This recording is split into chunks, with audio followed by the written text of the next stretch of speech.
જય શ્રી કૃષ્ણ. આજના વિડીયોમાં આપણે વૈશાખ માસની અમાવસ્યા એટલે શનિ જયંતીનો મહિમા, તેની પૂજન વિધિ અને તેની કથા સાંભળીશું. બોલો સૂર્યપુત્ર શનિદેવની જય. આપણા ધર્મશાસ્ત્રમાં શનિદેવને કર્મફળદાતા અને ન્યાયના દેવતા માનવામાં આવે છે. શનિ જયંતી એ ભગવાન શનિ મહારાજનો પ્રાગટ્ય દિવસ છે. દર વર્ષે વૈશાખ મહિનાની અમાસના દિવસે શનિ જયંતીની ઉજવણી કરવામાં આવે છે. તેમજ કોઈ પણ માસની અમાવસ્યા શનિવારે આવતી હોય તો તે દિવસને પણ શનિ અમાવસ્યા તરીકે ઉજવવામાં આવે છે.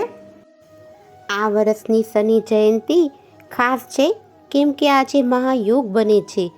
જ્યારે શનિદેવનો જન્મ થયો હતો ત્યારે વૈશાખ વદ અમાસ અને શનિવાર હતો અને આ વર્ષે પણ શનિ જયંતી એટલે કે વૈશાખ વદ અમાસ અને શનિવારનો દિવસ છે, એટલે આજના દિવસે મહાયોગ બને છે. શનિદેવ એ કર્મફળદાતા છે.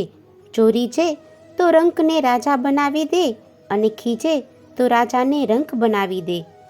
આથી આજના શનિ જયંતીના દિવસે શનિદેવનું પૂરી આસ્થા શ્રદ્ધા સાથે વિધિવત પૂજન કરી શનિદેવની કૃપા દ્રષ્ટિ મેળવી શકાય. શનિદેવ સૂર્યપુત્ર હોવા છતાં તેમનો સ્વભાવ અને કાર્યક્ષેત્ર પિતાથી ભિન્ન છે. શનિદેવ કષ્ટ આપનારા નહીં, પરંતુ મનુષ્યના કર્મોનો હિસાબ રાખી તેને યોગ્ય ફળ આપનારા દેવ છે. શનિ જયંતીના દિવસે શનિદેવનું વિશેષ પૂજન કરવામાં આવે છે અને આ વર્ષે શનિ જયંતી તેમજ શનિવાર હોવાથી તેમની સાથે હનુમાનજીની પણ પૂજા કરવી. આજે હનુમાનજીને ચોલા ચડાવવા હનુમાન ચાલીસાનો પાઠ, બજરંગ બાણનો પણ પાઠ કરી શકાય. હનુમાનજીનું નામ સ્મરણ કરવું. આપણા હિન્દુ ધર્મમાં અમાવસ્યાનું ઘણું જ મહાત્મય છે. અમાવસ્યા તિથિનું સ્મરણ થાય એટલે પિતૃઓનું પણ સ્મરણ થઈ જાય છે. જે આપણા પૂર્વજો છે તેમનું પણ સ્મરણ થાય છે. એ દેવંગ પિતૃઓના નામ પર શ્રાદ્ધ, પિંડદાન, તર્પણદાન, પુણ્ય કરાય છે. અમાવસ્યાની તિથિ એ પિતૃદેવતાને સમર્પિત છે. મહિનામાં પણ આ એક જ દિવસ એવો છે જેમાં આપણે પૂર્વજોના નામ ઉપર કંઈક કાર્ય કરીએ છીએ, જેને આપણે શ્રાદ્ધ કહીએ છીએ. આમ કરવાથી પાપોમાંથી મુક્તિ મળે છે અને પિતૃઓના આશીર્વાદ પણ પ્રાપ્ત થાય છે. વૈશાખ માસની અમાવસ્યા એટલા માટે પણ ખાસ છે કે આજે સૂર્યનંદન છાયાપુત્ર શનિ મહારાજનો જન્મદિવસ મનાવાય છે અને ગુજરાતની બહાર તો આ દિવસે વટ સાવિત્રી વ્રત પણ રખાય છે. બહેનો અખંડ સૌભાગ્યની પ્રાપ્તિ માટે આ વ્રત કરે છે, પરંતુ ગુજરાતમાં જ્યેષ્ઠ માસની તેરસથી આ વ્રત કરવામાં આવે છે. માન્યતા એવી છે કે આજે માતા મહાલક્ષ્મીનો પણ જન્મોત્સવ મનાવાય છે. એટલા માટે આજના દિવસે લક્ષ્મીનારાયણ દેવનું પૂજન કરવાથી દુઃખ કષ્ટોમાંથી છુટકારો મળે છે. શનિદેવનો જન્મોત્સવ મનાવાય છે એટલા માટે શનિ મંદિરોમાં જઈ શનિદેવનું પૂજન અર્ચન કરવામાં આવે છે. તેમની કથા અને તેમના મંત્રના જાપ પણ કરવામાં આવે છે. આજના દિવસે શનિદેવના મંત્રનો 108 વખત જાપ કરવાથી શનિ સંબંધી પીડામાંથી છુટકારો મળે છે. નમામિ શનેશ્વરમ આ મંત્રનો જાપ 108 વખત કરી શકાય. શનિ સંબંધી દોષ પીડામાંથી મુક્તિ પ્રાપ્ત કરવા માટે શનિદેવનું પૂજન કરી સરસવનું તેલ ચડાવવામાં આવે છે. આંકડાના પુષ્પ અથવા આંકડાના પત્રની માળા કે લવિંગની, કાળા તલ, કાળા અડદ તેમને ચડાવાય છે. આજના દિવસે કાળા વસ્ત્રનું દાન પણ કરી શકાય છે. પીપળાના વૃક્ષને શનિદેવનું જ સ્વરૂપ માનવામાં આવે છે. તેમાં પીપલાદ મુનિનો વાસ છે, જેમને શનિદેવને વરદાન આપ્યું હતું કે જે કોઈ ભક્ત પીપળાના વૃક્ષની પૂજા કરશે શનિદેવ તેમને પીડા આપશે નહીં. એટલા માટે પીપળાના વૃક્ષની ખાસ પૂજા થાય છે. પીપળાના વૃક્ષ નીચે સરસવના તેલનો ચોમુખી દીપક પ્રગટાવાય છે, કારણ કે શનિદેવ જે રાત્રિના રાજા કહેવાય છે, તેમનો વાસ ચારે દિશામાં મનાય છે. શનિદેવને કર્મફળદાતા માનવામાં આવે છે. જેવા કર્મ કરશો તેવું ફળ મળશે. જે ભક્તો શનિદેવની પૂજા કરે છે તેને સદબુદ્ધિ પ્રાપ્ત થાય છે. શનિદેવના ગુરુ મહાદેવ છે, માટે મહાદેવની પણ આજના દિવસે પૂજા ઉપાસના કરવી. મહાદેવ કે જે અમાવસ્યાના સ્વામી દેવતા છે, ઈષ્ટ દેવતા છે, ભૂતનાથ, પશુપતિનાથ છે, તેમની પૂજા અર્ચના કરવાથી પણ સર્વગ્રહ શુભ પરિણામ આપે છે. આજે શનિદેવનું સ્મરણ કરી ભગવાન મહાદેવની પૂજા કરાય છે. ભગવાન શ્રી કૃષ્ણનું પણ નામ સ્મરણ કરવામાં આવે છે. સૂર્યનારાયણ દેવ અસ્તાચર તરફ જાય ત્યારે શનિદેવનો ઉદય પામે છે. એટલા માટે શનિદેવની રાત્રિ પૂજા શુભ મનાય છે. આજે રાત્રે 12 વાગ્યે પણ શનિદેવની પૂજા ઉપાસના થઈ શકે છે. અને આજના દિવસે પિતૃદેવના દ્વાર પણ ખુલે છે. પિતૃ પૂજા પણ કરવામાં આવે છે. શનિ જયંતીના દિવસે શનિદેવની પૂજા કરવાથી કુંડળીમાં રહેલા શનિ દોષ, સાડાસાતી અને ઢૈયાની અશુભ અસરો ઓછી થાય છે. જે લોકો શનિદેવની સાચી શ્રદ્ધાથી ભક્તિ કરે છે, તેમના જીવનમાંથી સંકટો દૂર થાય છે.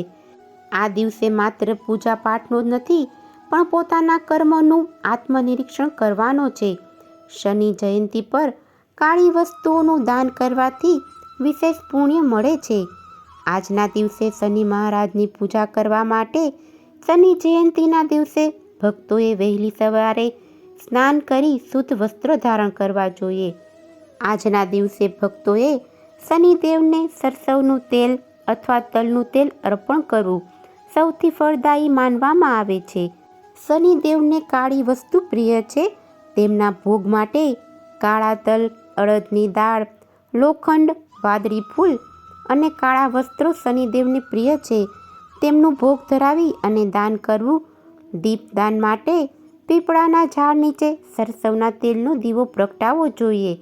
તેમજ પૂજા દરમિયાન ઓમ શમ શનેશ્વરાય નમઃ આ મંત્રના જાપ કરવા.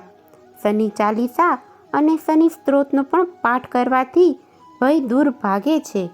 શનિ દોષના નિવારણ માટે જે કોઈ વ્યક્તિને શનિની સાડાસાતી કે ઢૈયાથી પરેશાન હોય, તેમણે શનિવારે હનુમાન ચાલીસાનો પાઠ કરવો. શનિદેવે હનુમાનજીને વચન આપ્યું હતું કે તેમના ભક્તોને હેરાન નહીં કરે, માટે હનુમાન ચાલીસાનો પાઠ કરવો. વૃદ્ધો, અસહાય લોકો અને મજૂરોનું સન્માન કરવું અને તેમને મદદ કરવી. પક્ષીઓને ચણ નાખવી અને કાળા કૂતરાને રોટલી ખવડાવી. શનિદેવની શુભ દ્રષ્ટિ પ્રાપ્ત કરવા માટે દારૂ, માંસાહાર અને અનૈતિક કાર્યોથી દૂર રહેવું. શનિ જયંતી એ ન્યાય અને શિસ્તનો ઉત્સવ છે. શનિદેવ આપણને શીખવે છે કે આપણે જેવું વાવીશું તેવું જ લણીશું. જો આપણે આપણા જીવનમાં સત્ય, અહિંસા અને પ્રામાણિકતાનો માર્ગ અપનાવીએ તો શનિદેવ હંમેશા આપણા સહાયક બનશે. આ શનિ જયંતીએ આપણે સંકલ્પ કરીએ કે આપણે આપણા કર્મોને સુધારીશું અને સમાજમાં ન્યાય અને સેવાના ભાવને પ્રજ્વલિત કરીશું. હવે આપણે શનિદેવ વ્રતની કથા સાંભળીશું. જેમને શનિદેવ નડતા હોય તેમજ ખૂબ જ કષ્ટદાયક શનિની પનોતી ચાલતી હોય તેવા લોકોએ શનિદેવનું વ્રત કરવાથી તમામ કષ્ટો અને પનોતીમાંથી રાહત મળે છે. દર શનિવારે શનિદેવને તેલ તેમજ કાળા તલ ચડાવવા અને શનિદેવના મંદિરે જઈ તેમના દર્શન ચોક્કસ કરવા. શનિદેવના જન્મ પાછળ એક અત્યંત અને રસપ્રદ અને ભાવનાત્મક કથા જોડાયેલી છે. વિશ્વકર્માજીએ પોતાની પુત્રી સંજ્ઞાને સૂર્યદેવ સાથે પરણાવી. તેમના 3 સંતાનો થયા: યમ, યમુના અને મનુ. સંજ્ઞા સૂર્યદેવના તેજ અને ગરમીને સહન કરી શકતી નહોતી. લાંબા સમય સુધી આ તેજ વેઠ્યા પછી સંજ્ઞાએ એક નિર્ણય લીધો. તેણે પોતાની તપસ્યાના બળથી પોતાના જેવી જ દેખાતી એક પ્રકૃતિ તૈયાર કરી, જેનું નામ છાયા રાખ્યું. સંજ્ઞાએ છાયાને સમજાવ્યું કે તે તેની ગેરહાજરીમાં સૂર્યદેવની સેવા કરે અને બાળકોનું ધ્યાન રાખે, પરંતુ આ રહસ્ય કોઈને ન કહે. સંજ્ઞા પોતે પિતાના ઘરે ચાલી ગઈ.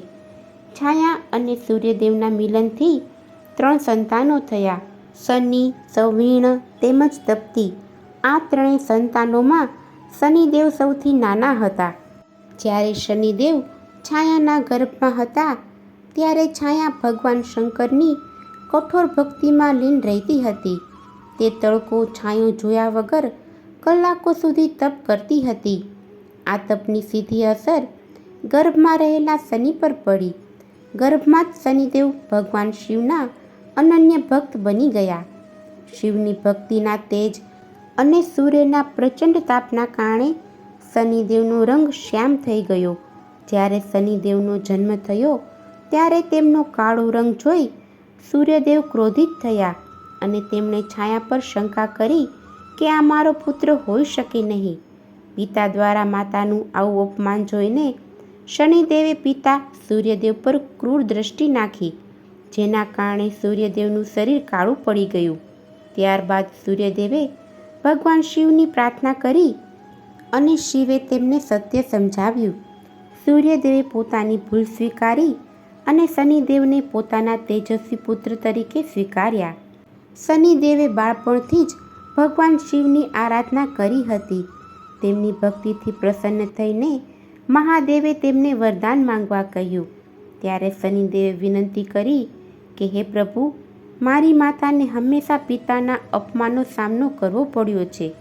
મને એવું સ્થાન આપો કે જે પિતા સૂર્ય કરતાં પણ વધુ શક્તિશાળી હોય. ત્યારે ભગવાન શિવે પ્રસન્ન થઈને શનિદેવને નવગ્રહોમાં સૌથી મહત્વનું સ્થાન આપ્યું અને તેમને ન્યાયાધીશ તરીકે નિયુક્ત કર્યા. ભગવાન શંકરે કહ્યું કે તું માત્ર મનુષ્યોનો જ નહીં પણ દેવો, અસુરો, ગંધર્વો અને પશુ પક્ષીઓના કર્મોના આધારે તેમને દંડ આપીશ. આમ શનિદેવ ક્રૂર નહીં પણ ન્યાયપ્રિય ગ્રહ બન્યા. કહેવાય છે કે જ્યારે શનિદેવને ન્યાયાધીશનું પદ મળ્યું ત્યારે તેમણે તમામ દેવતાઓ પર પોતાની દ્રષ્ટિ નાખવાનું શરૂ કર્યું. એકવાર શનિદેવ ભગવાન શિવ પાસે પહોંચ્યા અને કહ્યું, પ્રભુ, આવતીકાલે હું તમારી રાશિમાં પ્રવેશ કરવાનો છું, તેથી તમારે મારી વક્ર દ્રષ્ટિનો સામનો કરવો પડશે. મહાદેવે હસીને પૂછ્યું, તારી દ્રષ્ટિ મારા પર કેટલો સમય રહેશે? ત્યારે શનિદેવે કહ્યું, 1.25 પ્રહર સુધી. શનિની દ્રષ્ટિથી બચવા માટે ભગવાન શિવે પૃથ્વી પર આવી અને એક હાથીનું સ્વરૂપ ધારણ કર્યું અને આખો દિવસ જંગલમાં વિતાવ્યો.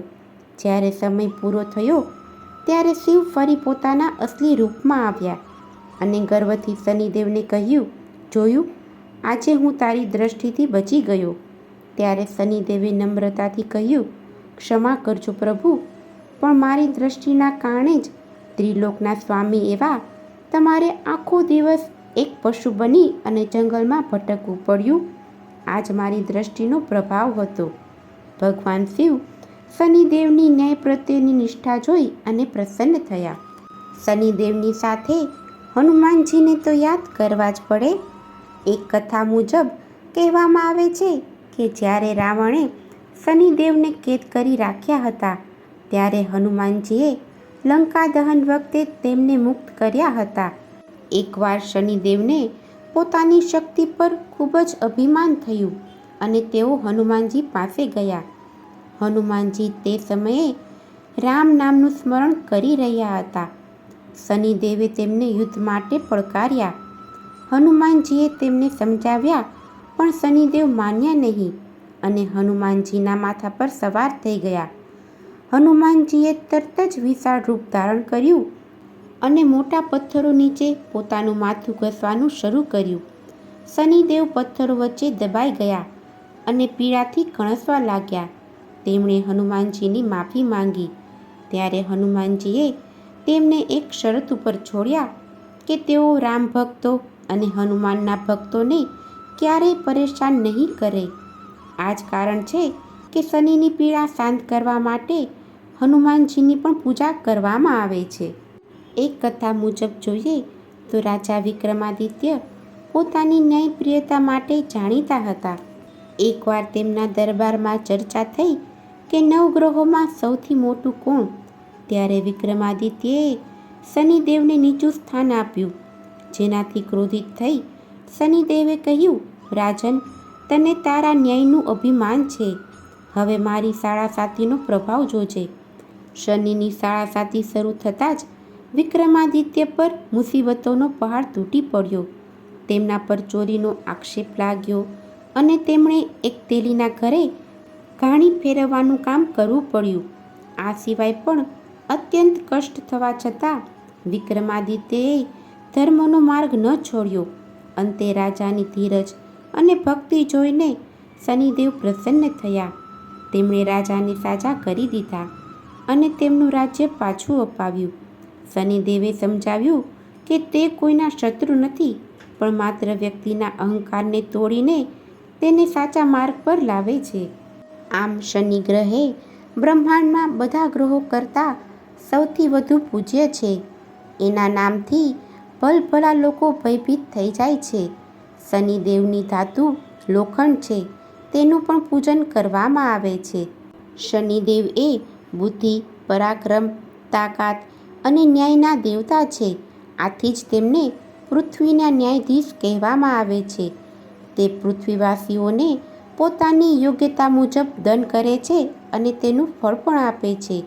શનિદેવ પનોતી રૂપે મનુષ્યને કર્મ અનુસાર દંડ અથવા ફળ આપે છે. બોલો શનિ મહારાજની જય. જો તમને આજની આ કથા પસંદ આવી હોય તો એક લાઈક આપી ચેનલને સબસ્ક્રાઈબ કરો. આજની આ કથા સાંભળવા બદલ આપનો ખૂબ ખૂબ આભાર. જય શ્રી કૃષ્ણ. હર હર મહાદેવ.